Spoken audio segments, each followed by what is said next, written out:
మనం చూసుకున్నట్లయితే పిక్చర్ లో మనం చూస్తున్నాము బిగ్ టీవీ ఎక్స్క్లూజివ్ గా తిను ప్రస్తుతం రీసెంట్ గా వచ్చిన కమిటీ కుర్రాళ్ళు అనే మూవీతో అయితే పెద్ద ఫేమస్ గా అంచారు. నిహారిక కొనిడెల ప్రొడక్షన్ లో నిర్వహించిన ఈ కమిటీ కుర్రాళ్ళు అనే మూవీతో తనకి బాగా ఫేమ్ అయితే వచ్చింది. దానికి ముందు చిన్న చిన్న యూట్యూబ్ సిరీస్ లో కానివ్వండి, అడ్వర్టైజ్మెంట్ లో కానివ్వండి, ఆల్బమ్ సాంగ్స్ కానివ్వండి, ఇన్ఫినిట్ మీడియాతో వర్క్ చేయడం కానివ్వండి, అలాంటి చిన్న చిన్న యూట్యూబ్ సిరీస్ ఇంకా క్లిప్స్ చేస్తున్న ప్రసాద్ బెహ్రా ఇప్పుడు కమిటీ కుర్రాళ్ళు అనే మూవీతో పెద్ద ఫేమ్ అయితే సంపాదించుకున్నాడు. ఆ ఫేమ్ ని మిస్యూజ్ ఎలా చేస్తున్నాడు అనేది మనం ఇప్పుడు చూసుకోవచ్చు. కొత్తగా రిలీజ్ అవ్వబోయే పెళ్లివారం అండి అనే సిరీస్ లో ఒక అమ్మాయిని అయితే చాలా లైంగికంగా వేధించాడు అని చెప్పి తను కేసు నమోదు చేయడం జరిగింది.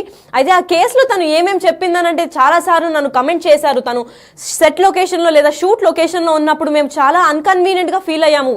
కంఫర్టబుల్ లొకేషన్ లో ఉన్నా కానీ తను వచ్చిన ప్రతిసారి నేను ప్రశాంతంగా పని చేసుకోలేకపోయేదాన్ని. ఎందుకంటే తను ఇచ్చిన అసభ్యకరమైన కమెంట్స్ కానివ్వండి, తను చూసే చూపులు కానివ్వండి చాలా ట్రిగర్ చేసేవి నన్ను. ఎందుకంటే ఒక వర్క్ వెళ్ళినప్పుడు మనం పని ఎంతదో అంత చూసుకొని రావాలి, కానీ అటు ఇటు చూస్తూ ఇంకొకరికి ఇబ్బంది కలిగించేటట్లు ఉండకూడదు అని చెప్పి అమ్మాయి అయితే కేసులో నమోదు చేసింది. ప్రసాద్ బెహ్రాకి చాలా సార్లు చెప్పిందంట, మీరు ఇలా చూడడం వల్ల లేదా మీరు ఇలాంటి కమెంట్స్ పాస్ చేయడం వల్ల నాకు మంచిగా అనిపించడం లేదండి, దీనివల్ల నేను బాధపడుతున్నానని చెప్పినా సరే ఆయన ఏమాత్రం అసలు చలించకుండా అసలు ఏం పర్లేదు అని చెప్పి మళ్ళీ మళ్ళీ అలాంటి కమెంట్స్ వేస్తూ ఆ అమ్మాయిని వేధిస్తూ కనిపించారు. అయితే ప్రసాద్ బెహ్రాతో అమ్మాయి కొత్తగా చేసే వెబ్ సిరీస్ లో అయితే మనకు తెలుస్తోంది. నేను ఆల్రెడీ చెప్పాను, తనకి ఇన్నిసార్లు నేను ఫిర్యాదు చేసిన తర్వాత కూడా తను అదే రిపీట్ చేస్తుంటే పోలీస్ కేసు వేయాల్సి వస్తుందని బెదిరించినప్పటికీ తను ఇంకా ఆపకుండా అలాంటి అసభ్యకరమైన కమెంట్స్, ఇంకా ఫోటోలు క్లిక్ చేయడం కానివ్వండి, వేరే వేరే పార్ట్స్ లో టచ్ చేయడం కానివ్వండి, లేదంటే చూపులు కానివ్వండి చాలా అసభ్యకరంగా ఉన్నాయి.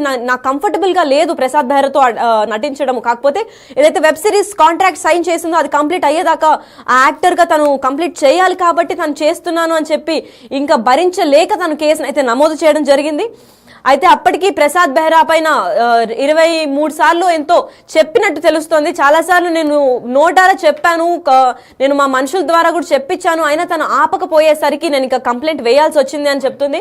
అయితే కంప్లైంట్ వేసిన తర్వాత తన పైన ఏం శిక్ష జరుగుతుంది, అసలు 14 days రిమాండ్ ఎందుకు వచ్చింది, అంతగా ఏం చేశాడు అని దీని గురించి మరింత ఇన్ఫర్మేషన్ ఇవ్వడానికి మా దగ్గర ప్రతినిధి సాగర్ ఉన్నారు. సాగర్ చెప్పండి, అసలు ఎన్నేళ్ళుగా నడుస్తుంది ఈ టార్చర్, అమ్మాయిని ఎందుకు టార్చర్ చేస్తున్నాడు ప్రసాద్ బెహ్రా?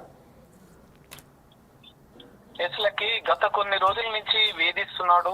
అంటే షూటింగ్ సమయంలో పైన అసభ్య పదజాలంతో ప్రైవేట్ పార్ట్స్ మీద కామెంట్ చేస్తూ వేధింపులకు గురి చేస్తున్నాడు అంటూ యూట్యూబర్ ప్రసాద్ బెహ్రా మీద సహనటి బాధితురాలు ఫిర్యాదు చేసింది జూబ్లీహిల్స్ పోలీసులకు. పోలీసులు వెంటనే కేసు నమోదు చేసి రిమాండ్ పంపించారు యూట్యూబర్ ప్రసాద్ బెహ్రా. అయితే ప్రధానంగా వీరిద్దరు కలిసి దాదాపు ఒక సంవత్సరంన్నర నుంచి వీళ్ళిద్దరికి పరిచయం. బాధితురాలికి ప్రసాద్ బెహ్రాకి కలిసి కొన్ని వెబ్ సిరీస్ చేస్తున్నారు.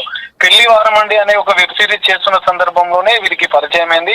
ఆ సిరీస్ అనేది చేస్తున్న సందర్భంలోనే ప్రసాద్ బెహ్రా బాధితురాలిని వేధించాడు. అంటే ఒక అసభ్య పదజాలంతో కామెంట్ చేస్తూ ఆమె ప్రైవేట్ పార్ట్స్ పైన కామెంట్ చేస్తున్నట్లుగా కూడా బాధితురాలు ఫిర్యాదులో పేర్కొంది. దీంతో ఆ సందర్భంలోనే అతన్ని హెచ్చరించింది ప్రసాద్ బెహ్రాని, ఇలా అయితే నేను పని చేయలేని చెప్పి అది మధ్యలోనే ఆపేశారు. సో తర్వాత ప్రసాద్ బెహ్రా క్షమాపణలు చెప్పి అనేక మార్లు బాధితురాలని బతలాడిన తర్వాత మెకానిక్ అనే వెబ్ సిరీస్ ను వీరిద్దరు కలిసి స్టార్ట్ చేశారు. సో ఈ వెబ్ సిరీస్ చేస్తున్న సందర్భంలో జూబ్లీహిల్స్ లోని సైలెంట్ వ్యాలీ అనే ఫ్లాట్ లో వీళ్ళిద్దరు షూటింగ్ చేస్తున్న సందర్భంలో మరోసారి అసభ్య పదజాలంతో ఇంకా హాట్ కామెంట్స్ ఆమె పైన చేయడం, సో ఆమె ఆగ్రహం వ్యక్తం చేసి ఆమె పైన ఫిర్యాదు చేసింది. ఈ నేపథ్యంలో షూటింగ్ సందర్భం ప్రధానంగా షూటింగ్ చేస్తున్న సందర్భంలోనే ఆమె పైన అసభ్య పదజాలంతో కామెంట్ చేయడం, అంటే లైంగికంగా వేధించడం, ఆమె ప్రైవేట్ పార్ట్స్ మీద కామెంట్ చేస్తున్న సందర్భంలో ఆమె ఆగ్రహం వ్యక్తం చేసింది. వెంటనే పోలీసులకు కూడా ఫిర్యాదు చేస్తానని హెచ్చరించినా కూడా ప్రసాద్ బెహ్రా తీరు మారలేదు.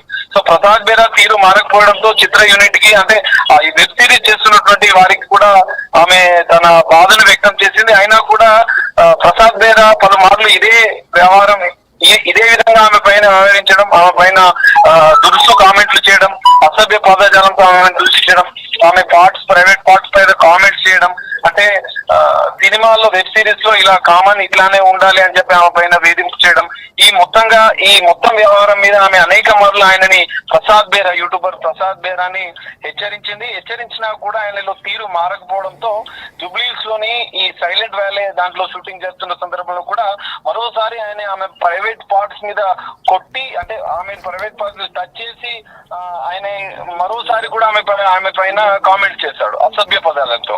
దీంతో ఆమె వెంటనే పోలీసులకు ఫిర్యాదు చేయడం, జూబ్లీహిల్స్ పోలీసులు కేసు నమోదు చేసుకుని రిమాండ్ తరలించారు. ఈ రోజే ఎఫ్ఐఆర్ బుక్ అయింది. పలు సెక్షన్ల కింద మనం చూసుకోవచ్చు. సెక్షన్లు కూడా 75/2, 79, 351/2 బిఎన్ఎస్ యాక్ట్ కింద జూబ్లీహిల్స్ పోలీసులు కేసు నమోదు చేసి అతను ఈ రోజే నాంపల్లి కోర్టులో ప్రొడ్యూస్ చేసి రిమాండ్ కూడా తరలించారు. ప్రతి 14 రోజుల జ్యుడిషియల్ రిమాండ్ కూడా తరలించారు పోలీసులు. అయితే రీసెంట్ గానే జనరల్ గా ఒక్కొక్క వెబ్ సిరీస్ చేస్తూ సోషల్ మీడియాలో, డిజిటల్ మీడియాలో ఫేమస్ అయినటువంటి ఈ ప్రసాద్ బేరా తాజాగా కమిటీ కుర్రాలు అనే సినిమాతో మంచి ఫేమ్ వచ్చింది.